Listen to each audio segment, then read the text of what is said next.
Welcome to ಜಯಂತಿಸ್ kitchen. ನಾನಿವತ್ತು ಕಾಯಿ ಟೊಮೊಟೊಯಿಂದ ಚಟ್ನಿ ಮಾಡೋದು ಹೇಗೆ ಅಂತ ತೋರಿಸ್ತಾ ಇದ್ದೀನಿ. ಇದಕ್ಕಂತೂ ತುಂಬ ಹಸಿಯಾಗಿರೋ ಟೊಮೊಟೊ ಹಾಕಿ ಮಾಡಿದ್ರೆ ತುಂಬಾ ಚೆನ್ನಾಗಿರುತ್ತೆ. ನನಗಂತೂ ಸ್ವಲ್ಪನೇ ಸಿಕ್ಕಿದ್ದು, ಅದಕ್ಕೆ ದೋರೆ ಥರ ಇರೋ ಹಣ್ಣನ್ನು ಸೇರಿಸ್ಕೊಂಡಿದ್ದೀನಿ ನಾನು. ಹಣ್ಣು ಟೊಮೊಟೊಯಿಂದ ಮಾಡೋದೇ ಬೇರೆ ಟೇಸ್ಟ್ ಇರುತ್ತೆ, ಇದೇ ಬೇರೆ ಟೇಸ್ಟ್ ಇರುತ್ತೆ, ತುಂಬಾ ರುಚಿಯಾಗಿರುತ್ತೆ.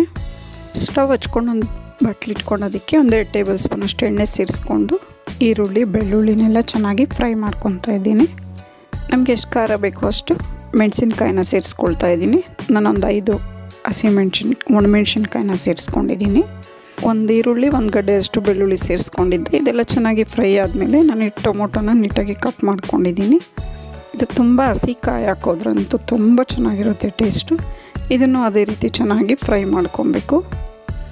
ಒಂದು ಸ್ವಲ್ಪ ಹುಣಸೆಹಣ್ಣು ಸೇರಿಸ್ಕೊಳ್ತಾ ಇದ್ದೀನಿ, ರುಚಿಗೆ ತಕ್ಕಷ್ಟು ಉಪ್ಪು. ಇದನ್ನೊಂದು ಸ್ವಲ್ಪ ತಾರಕ್ಕೆ ಬಿಡಬೇಕು.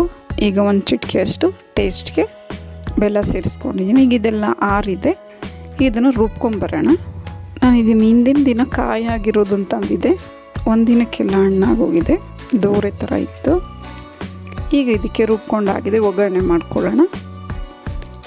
ಒಗ್ಗರಣೆಗೆ ಸಾಸಿವೆ ಸೇರಿಸ್ಕೊಂಡು ಕರಿಬೇವು, ನಾವು ರುಬ್ಬಿಟ್ಕೊಂಡಿರೋ ಮಿಶ್ರಣನ ಸೇರಿಸಿ ಚೆನ್ನಾಗಿ ಕುದಿಸ್ಕೊಬೇಕು. ಇದರಲ್ಲಿ ಇದು ಕುದೀತಾ ಇರೋ ಹಾಗೆ ಇದಕ್ಕೆ ಮೆಂತ್ಯನ ಮತ್ತು ಸಾಸಿವೆ ಪುಡಿನ 1/2 ಟೇಬಲ್ ಸ್ಪೂನಷ್ಟು ಸೇರಿಸ್ಕೊಳ್ತಾ ಇದ್ದೀನಿ. ಮೆಂತ್ಯ ಸಾಸಿವೆನ ಫ್ರೈ ಮಾಡಿಕೊಂಡು ಪುಡಿ ಮಾಡ್ಕೋಬೇಕು.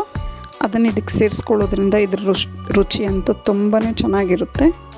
ನಿಮಗೆ ಚಟ್ನಿ ರೆಸಿಪಿ ಇಷ್ಟ ಆದಲ್ಲಿ ಲೈಕ್, ಶೇರ್ ಆ್ಯಂಡ್ ಸಬ್ಸ್ಕ್ರೈಬ್ ಮಾಡಿ. ನಿಮ್ಮ ಅನಿಸಿಕೆ ಅಭಿಪ್ರಾಯವನ್ನು ಕಮೆಂಟ್ಸ್ ಮೂಲಕ ತಿಳಿಸಿ. Thank you for watching.